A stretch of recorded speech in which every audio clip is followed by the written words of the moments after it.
Mom, you've had a lot of blood. Moon called to help you. He was lying in my arms like he used to, but he couldn't even turn. I opened my eyes. I'm afraid the tears will hurt him. Joy, Mom, brought you medicine. We'll be all right with medicine. I flip out the antibiotic and hit her thin arm. Mommy, don't go to bed. I'll get a needle. I kneel with the colder child in my arms. The box of antibiotics at hand is empty. Moon, there are needles on my arms. Mom, go quickly. Joy hooks my fingers. As I spoke, I bled through my throat. I didn't have time to wipe it. In the middle of the wipe, I froze. There was a fresh bite on Moon's neck, and the beat of her heart stopped, and her eyes, which had always smiled at me, closed forever. Her little body was stiff. My heart stiffened. If it hadn't been for Chui Wanwen, would Chini have been able to bring Moon to the base for treatment? If I hadn't stayed away from Chini earlier, wouldn't Moon have died? If the last antibiotic hadn't been taken away, would Moon be able to call my mother alive? Why, by what means? The anger and despair in my heart are intertwined, tore my sanity to pieces. There was the sound of stumbling footsteps in the unoccupied bedroom. It was a zombie. It had bitten Moon. I tied Yaya to my body with the sheets and grabbed a kitchen knife and rushed into the bedroom. One knife after another. The stench of blood splattered my face. I opened my mouth and felt unable to breathe. Moon was gone, and my world had collapsed. How could I survive? I couldn't think about it and didn't want to think about it. All I could think about was the hope of revenge. If I became a zombie, would I have a chance to kill Chini and Chui Wanwen? I threw the kitchen knife into the sink, leaving a trail of blood everywhere. I turned and stood at the iron gate, where the always dreadful zombies became my vengeance's helpers. I twisted my lips and opened the iron door in ecstasy. I was wandering around the zombies as if I were one of them, but I knew that I wasn't. Since I opened the door, the zombies who were supposed to bite me to pieces had avoided me. I washed my blood and walked over to the zombies. They didn't look at me, and even shadowed away from me. I suspected more than once that God had given me a big joke and wouldn't even give me the chance to turn into a zombie for revenge. I followed the zombies to a nearby oil fuel filling station, where hundreds of zombies gathered the most dangerous supplies. Chini had taken Chui Wanwen to a safe base by grabbing a barrel of gasoline here before. Now that countless supplies were at hand, I couldn't raise my spirits. More than once I put my arm into the mouth of the zombie, but they did not bite down, but turned a blind eye to go. I became a loner, holding the body of Yaya hiding in the convenience store next to the oil fuel filling station. I do not want to see the sun, do not want to see the living, do not want to hear laughter. I just want to wait for death in silence. I prayed countless times. Moon walked slowly on the yellow spring road. Wait for Mom. I had been on a hunger strike for 3 days. I lay powerless in a convenience store warehouse, with ham and noodles in my hand. I kicked them away. Just as I was about to close my eyes, Joy in my hand suddenly became hot. I listened slowly. His heartbeat was still silent, but Moon opened her eyes. She called out to my mother, as she had always done. She had no heartbeat, and she was cold, but she was like a fire, which ignited my dead heart. My child became a monster, but I didn't care. I hugged her tightly, crying to my heart. This is my lost child. There was crying there, a familiar woman's voice sounds, and the warehouse door is opened. I hide Moon in the sheets and watch the arrival. Chui Wanwen stands outside the warehouse in a red dress, covering her mouth. It's Sister Lu, still poor and beautiful. I hold a bundle of sheets and look mad. Chini ran up to me quickly and looked at me in disbelief. Xinyu, I went to the neighborhood yesterday. I'm sorry, but I was late. She put her arm around me, tears streaming down her face. If I had been faster, maybe Moon wouldn't have died. I put Moon in the sheet over my chest. He pushed her into the truck without emotion. Xinyu could go back with me. Moon was no longer there. Her eyes brushed across the sheets I held in my arms, a trace of guilt and insufferability. You must cheer up whenever you are sad.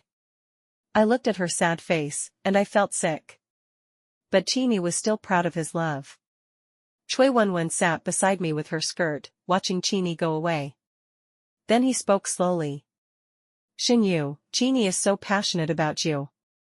You are proud of that. I looked at him coldly. You won't be proud for long. I'm already married to Qini. After that, I'll be his wife and you'll continue to live on our corpses, the slum on the edge of the base. I've chosen a good place for you. Moon winked quietly in the sheets. I smiled. You're not afraid that Qini would fall in love with me again? Chui Wenwen shook her head. Xin Yu, you don't know a man well enough. If you die, I'll be worried. After all, the living will never be equal to the dead. She looked pityingly at the sheets in my hand, but you weren't dead, and still appeared in front of Qini in this way, accusing a mad woman. She would only get more impatient with you. She doesn't believe that we should try. He looked at me, and suddenly started to slap himself. Qin turned and entered the truck compartment. He punched me in the face. Shenru, what's crazy about you? I said that. Mi Yun's death was my problem. You had resentment against me. Yes, what did Yun do? Do you know that Yun was in poor health? Qin Yi's voice fell short when Chui Wenwen there spat blood and leaned weakly in Qin Yi's arms. Please don't be angry, husband. I said the wrong thing. I wanted Sister Shen to put the sheets down. They were all blood on them. I was afraid of a zombie. His words were compassionate and reasonable. Qin's heart ached even more when he heard them. You still know what to do. Qini looked at me a few minutes ago, but now he's tired. Shen, I forgive you. You'll forgive me, too. We've ended the pleasure I've suppressed in my arms. She knew only me now. I had been beaten by Qini. He couldn't hold back his strength and struggled to come out to avenge me. But now wasn't the time to reveal that Joy was only going to be beaten to death. I hunched down in tears in the corner of the truck, thinking I was a mad woman. Entry to the base required a full-body examination. People came to pull the sheets in my arms. I screamed. Qini also became red in her eyes. She said she had packed tickets for me. The staff asked Xin Yu what she had to do with you. Qini said nothing, and she pressed her side to finish. Qin answered tactfully, Brother Zhang, Xin Yu, my sister's my best friend. You can register like this. Zhang smiled, and his sister-in-law spoke. I must do what I said. Qin still cares for his wife. Even his wife's girlfriend has brought her in. His sister-in-law is very blessed. Chui smiled and bent her eyes. Qin looked at me. I kept my head down to avoid my being sent to the slums to work hard, living with meager supplies every day. Qini came to me, but every time I closed my door and thanked the guests. Gradually he stopped coming. I buried myself in my life, but someone didn't let me. When Chui Wenwen learned about Qin Yi's visit to me, he was so angry that he posted the photo on the bulletin board at the base. There were a lot of men on the base who admired Chui Wenwen, and there were also a lot more women in the fresh uprising. They surrounded my apartment. You were the fucking thief. You looked so ugly and old. How could you be ashamed to rob Wenwan of her husband? Wenwan was still so kind. She said, let's warn you. You wanted me to say, I had to dump him half-killed outside the base, to be eaten by the zombies. At the suggestion of Chui Wenwen, I became a third person between him and Qin Yi. Without shame, I grabbed Qin Yi and entered the base with a hunger for Qin Yi. To take Qin Yi, they pointed me at the moral high ground. Out of exasperation since the end of the world, a group of people tried to break into the house and smash my things. I think of Lu Yu in the room, who quickly shut the door and faced the bloodshed alone.